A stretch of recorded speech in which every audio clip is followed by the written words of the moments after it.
Annoncé par le président de la République lors de son adresse à la nation du 31 décembre dernier, la concertation politique va se tenir au Gabon.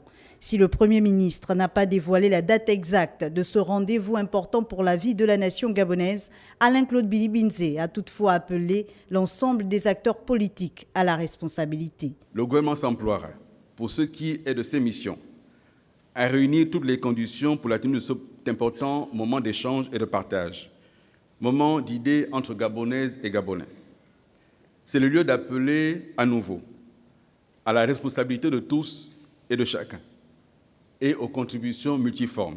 Fustigé par une certaine opinion, le renouvellement du bureau du Centre gabonais des élections s'impose, toutefois par rapport aux dispositions constitutionnelles sur lesquelles il se base. Qu'il n'est pas antinomique de procéder au renouvellement du bureau du CGE avant la tenue de la concertation politique appelée par le chef de l'État. Ceci afin de répondre à l'attente légitime de la classe politique d'une part et de nous appliquer à la mise en œuvre de la décision de la Cour constitutionnelle qui, comme chacun le sait, a valeur constitutionnelle.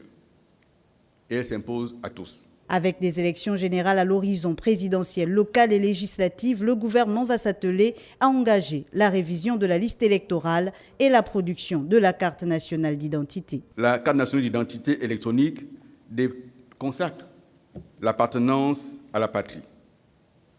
En conséquence de quoi, il est légitime de comprendre l'impatience de nos concitoyens qui en sont dépourvus et ceux pour qui elles sont arrivées à expiration. C'est pourquoi le gouvernement s'attelle à lancer sa production. Sur la révision de la liste électorale, il est très raisonnablement envisageable que les opérations de révision à proprement parler soient lancées d'ici au mois de mars 2023.